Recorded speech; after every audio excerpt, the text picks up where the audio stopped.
thank you for watching Let's Talk Parenting. Thanks for joining me. I'm Veronica Kasenga Fruitful. So let's do a quick check-in. How are we feeling? Are we happy the kids are back to school and we can just get back to a little bit of normality? Are you a little bit nervous? Or are you secretly happy like I am? Hi, can you see? But if you are just a little bit worried, let me reassure you that it's going to be okay. Honestly, the best thing for them is to get back into that routine of school. And it's good for you as well to have that bit of a break from the kids. But guess what else is back now that school is back? It's homework, the thing we love so much. So this week's video is all about how to manage homework so that you and your child don't end up into a war over it. So the last thing you want is to be shouting, "Have you done your homework?" No. So I want to share with us 10 tips on managing homework so we can ensure success and reduce the impact it has on you and your relationship with your child and your family life. But first, please subscribe to my YouTube channel and share this video with as many parents as you possibly can. See, my goal is to encourage us and to inspire us on good parenting so that our children can have a good fighting chance of succeeding in life.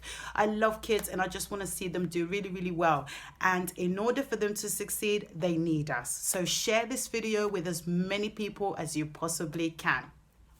This week, I'm going to be focusing on primary school age children, so that's age between 5 to 11, because homework in secondary school is a little bit different. So I will do part 2 of this video, just focusing on secondary school, so watch out for that. So are you ready for my 10 tips that I'm going to be sharing? Yes, you are. Excellent. So let's start with tip number 1. So it's a really good idea for us to develop a good relationship with the school and also with your class teacher, because it really just makes life easier. If you have questions about homework or anything else, you can just go directly and speak to the teacher. It's also a good idea to know what the homework policy is, because every school is different and every teacher is different. So it's good to have that relationship so you can just approach them and talk to them about any worries that you have. Tip number 2 is to basically plan ahead. Now, we are very busy people. If you are a parent, you are automatically busy. You got to deal with the house. You got to deal with your job. You got to deal with the kids. And now you got to deal with homework. So it's very, very helpful to plan ahead and have a routine in place. So in this routine, you will basically create a timetable that will help you know exactly when you can fit in homework so that you'll be available mentally to help them. And it also helps them because they know when to expect it. It really helps to have it around the same time every day, because that routine really helps the children. Tip number 3. I have mentioned this in a previous video, but it does bear repeating again. So you need to create an environment that is really good for learning. So that's just providing them with a desktop, making sure the environment is clean. They've got all the stationaries that they need, so they've got no excuses. They can just sit down and do it. If your child is between the age of 5 to about 8, you may want them to do their homework in your sight, somewhere that you can see them. So a dining table, kitchen table, anywhere like that would be okay for them to sit down and do their homework. That way they can get to you and you can keep an eye on them. The only thing I would suggest is make sure you remove distractions. So things like toys or even phones can be a distraction, and turn off the television. It sounds very simple, but you'll be amazed how many people forget to do this. Tip number, I'm on 3. I'm on 4. Tip number 4 is to give them a break. So when you collect them from school, make sure they have a break before doing homework. Get them to do something physically active, because when we pick them up and we just put them in front of the telly or to go on playing computer games, it's a bit of a distraction. By doing something physical, you are enabling them to activate their brain, both the left and right side of their brain, which will get them ready for schoolwork. Whilst we're on the subject of break, it's also good to consider giving them a break between the homework. Now, research suggests that children between the age of 5 and 11 lose their focus after about 35 minutes. The best way to work it out is to take your child's age, multiply that by 3. So if your child is, say, 6 years old, if you multiply that by 3, it's 18. So your child can focus for about 18 minutes, give or take.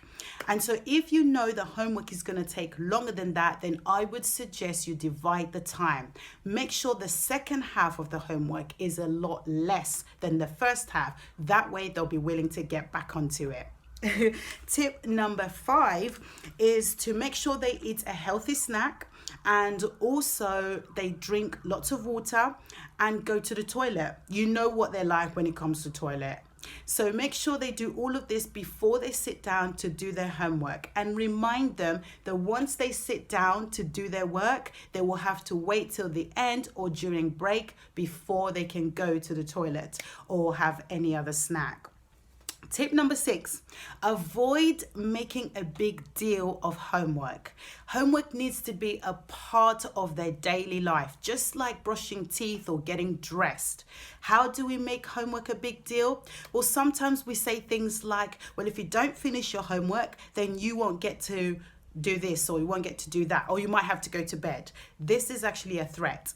Or we might say something like, if you finish your homework, then you get a treat. This is a bribe. Homework needs to be a part of everyday life. I do understand that children do need to be rewarded when they do great things, and also given a consequence if they break in the rules, but homework does not need to be a part of this. Now, if you do have a child who is a bit fussy around homework, doesn't like doing homework, I would suggest finding out the reason they don't like doing homework. Once you can resolve that, they should be able to get back to being able to sit and do their homework. Tip number 7 is to use a timer.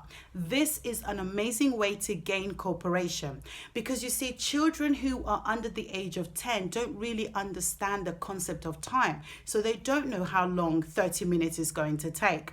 By using a timer, they know that what they're doing is going to come to an end, and this causes them to focus a bit more.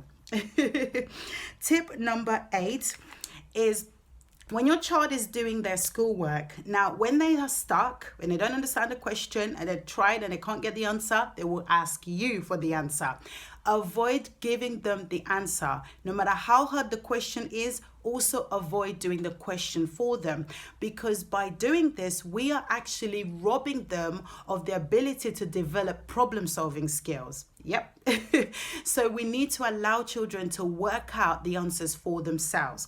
Now, if a child is getting stuck, one way you could help them is by trying to reframe the question. So a lot of time it's because they don't understand the question. So try to think of another way, using different words to break it down, to explain to them so they can understand and do it themselves. If they're still finding it hard, they can always come back to it in the end, or at least when they're getting stuck, you know exactly what area your child needs extra help in, and you can get them the help they need. Tip number 8, we're nearly there. Tip number 9, is basically, when your child is doing their schoolwork, when they finish, praise them. Praise them for sitting down for however long they sat down to do the schoolwork. So if your child managed to sit there for 20 minutes, 30 minutes doing their homework without interruption, you got to praise them. Praise them for the length of time they sat down to do the schoolwork. After that, you need to praise them for the part that they did well. So when you see your child's work and you review it, just find something, one thing that you can say well done for. Resist the temptation to point at the mistakes they've made, the questions they didn't get right. Go back and sit down and do that again, because this actually discourages them from wanting to do the work. Okay, And one of the reasons why we praise them for sitting down for the length of time that they do the work is because this helps them to develop self-discipline. And it's a really key skill that they need to develop so that they are able to just sit and do their work for a length of time. This is something that a lot of children are struggling with today. The ability to sit down and just concentrate and get their work done. And it's not because they can't, it's simply because they haven't really learned how to do it. Finally, tip number 10, the one you've been waiting for, is once your child sits down to do their homework and they've spent their time, then that's it. Homework is over. What do I mean? So if your child's homework time is 30 minutes, then once that 30 minute is up, homework is over. Resist the temptation to say things like, oh, look, you've still got 2 more questions to do, so just carry on doing that. And then when you finish, you can stop. No, give them the choice. If they choose to sit down and continue with the homework, that's great, fantastic. Remember to praise them. But if they want to stop, then we need to honor that and stop the homework. And the reason this is because what we are trying to do is to encourage them to like the idea of doing homework. The focus is on the idea of them liking doing their homework, because once they can develop that skill, then we don't have to force them later on to do their homework because they would want to do it. So that's the focus, and that's why we need to be encouraging them by following these few tips. Now, there's a mouthful to follow. You may have to watch this video twice just to soak in all the information that I've shared with you. But I strongly believe that these tips will really help you even manage some of the challenges around homework that you may have faced in the past. Like I always say, subscribe to my channel, share this video with as many people as you possibly can. And by the way, feel free to leave me a comment, a question on any of the tips that I've mentioned. If you have a question, feel free to ask me and I'll be happy to answer them in the comment section. Thanks for watching, and I will see you next time.